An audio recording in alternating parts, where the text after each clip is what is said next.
Every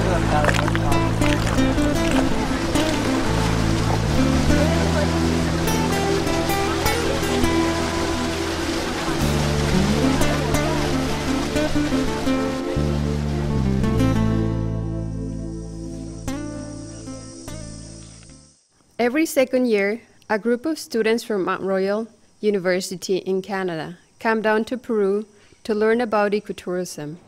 We come to Peru because ecotourism is just starting to take off here.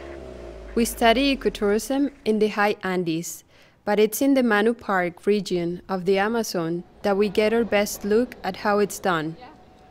Getting to the Manu Park area is an adventure.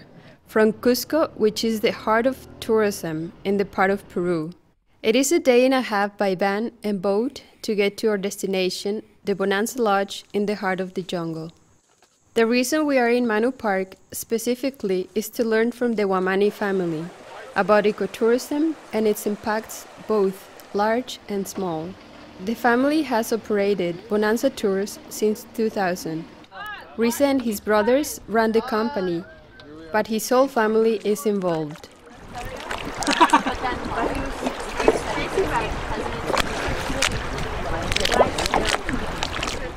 This is the story of the Wamani family, their ecotourism business, but mostly it's about how ecotourism is saving 12,000 hectares of the Amazon jungle. Ecotourism for me is something that tourists, they come to see nature. I think tourists, they want to escape from the town, cities, the pollution, and they want to see the nature. Yeah, nature and at the same time wildlife.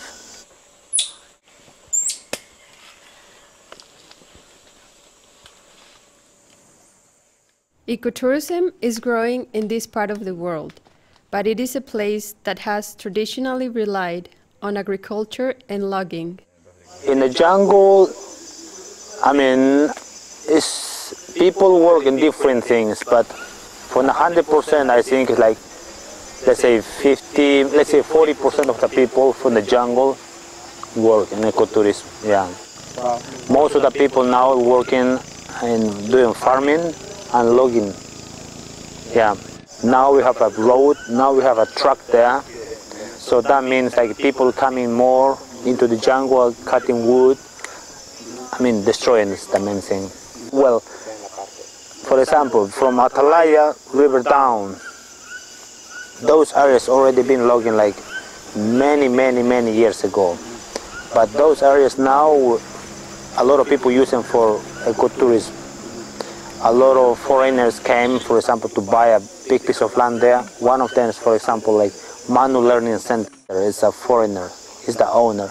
He bought a big piece of land, but that land was completely destroyed. Now he's just like working with ecotourism, putting back everything. Yeah, and I think that's good, yeah.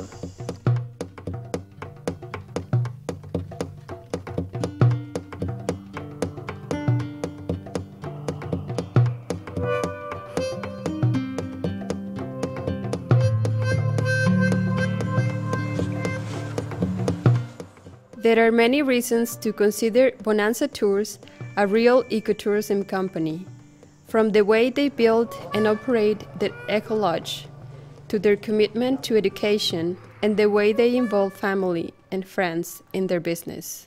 Yeah, we have like we have Boris, me, William, my father, my mother, Lourdes, my cousin, yeah, Clotilde.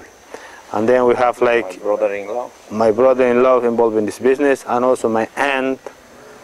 A lot of my cousins also involved in this. Something like 15 people of my family. Yeah, something like that. And of course, I give to all my friends. Like, for instance, the driver, he used to be my classmate, so he's also like coming and helping in this. And I think it's good, and it's good money for them as well. Yeah.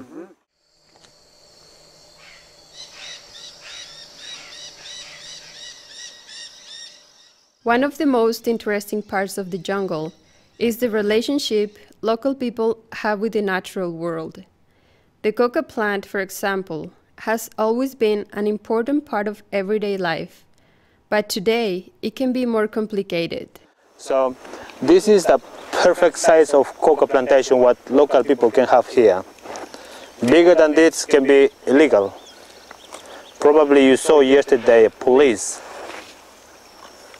We saw police with a big truck there, up in somewhere at the tunnel a little bit more down. There, the police, probably also now when we will go back, they will gonna check the car.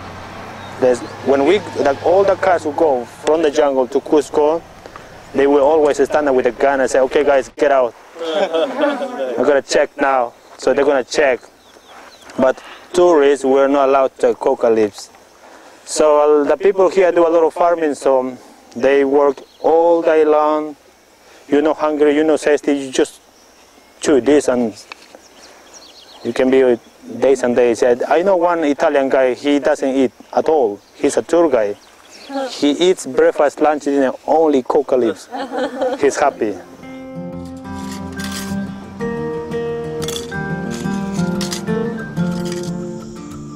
Rize and his brothers know the jungle well. It was their playground as children. Well, we used to have like healthy life, just playing, climb trees. We used to go and swim in the river. It was just nice. Yeah, I miss that now when we are in Cusco, so we cannot even swim in the river because we have a shower and it's a cold water, so it's a little bit strange for us. But we love when we bring tourists here and we are back in the house, this is just nice. But the remarkable story of the Wamani family and their relationship with the jungle begins when their parents arrived from the highlands. My families, they came in the 80s to this place. Yeah, my fathers, my uncle, my cousins, everyone. And then this area of Manu National Park, it was completely empty. So they came here and they just took the big piece of land and they decided to live here. And this land is something like 12,500 hectares of land. So that is the land what they took.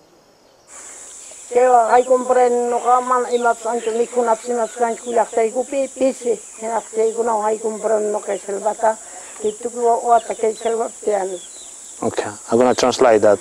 So she said...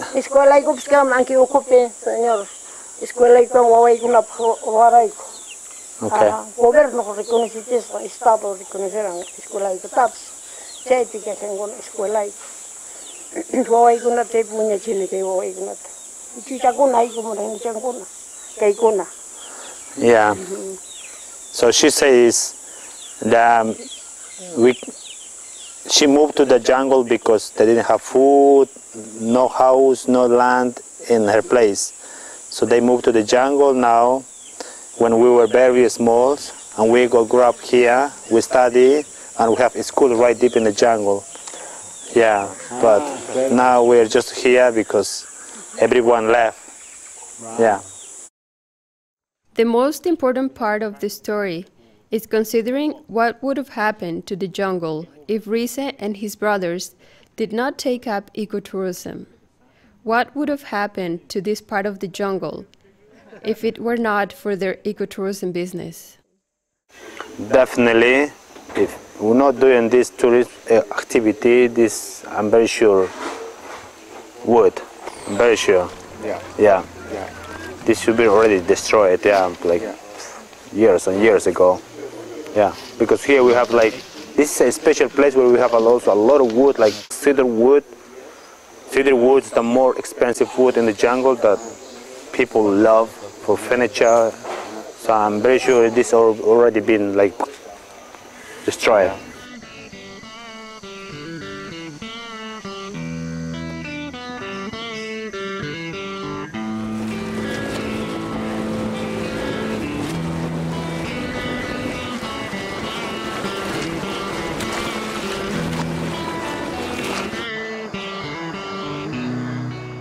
At the end of our trip, we learned